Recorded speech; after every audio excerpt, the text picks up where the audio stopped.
Okay. When did your staff find out you were at the hospital? I don't know when.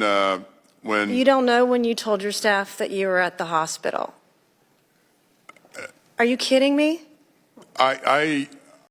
Thank you, Mr. Chairman, and thank you, Secretary Austin, for being with us today. Cancer is a serious illness, and we wish you the best in your recovery. I've been disappointed today in some of the responses.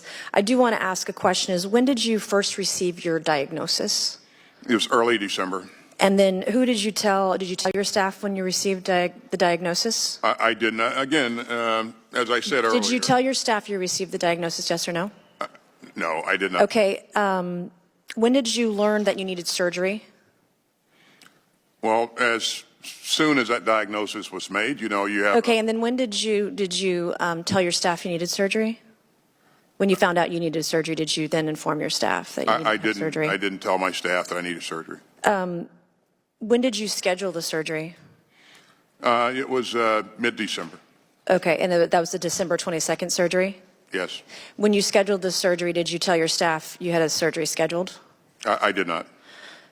When you go under surgery for prostate cancer, do you need to be like totally knocked out, right? You can't be awake for the surgery. You have to be totally unconscious, right? And incapacitated, right? Yes or no? That's right. Okay, thank you. And then the date of the first surgery was December 22nd. At what point did you tell your staff you were going under the knife and going to be unconscious and incapacitated?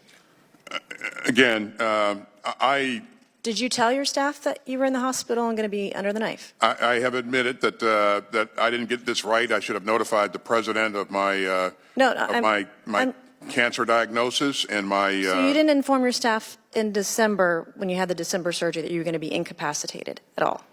I knew I was going to be incapacitated, and I transferred authorities to the deputy secretary. And then they had this emergency event. Well, that was January 1. That's correct. What time of day did that happen? Late afternoon.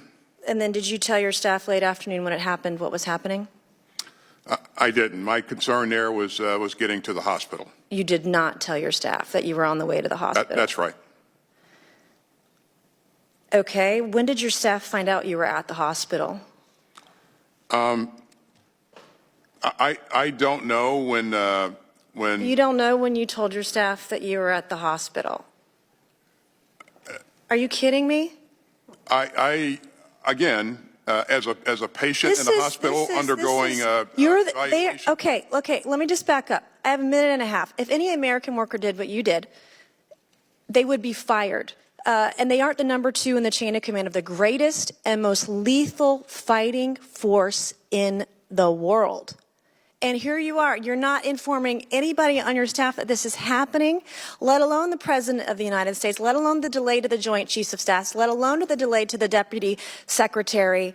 What happens? Now, I didn't serve. Most of my family has served. So can you please tell me in just a few seconds, when a soldier goes AWOL, when they wear the uniform, when they put their lives on the line for our nation, for you, what happens when they go AWOL? What is the punishment? Well, I wouldn't equate my going to the hospital and receiving treatment being as going incapacitated AWOL. As a secretary here, yes, is going AWOL. So you don't equate disappearing, being incapacitated with being AWOL.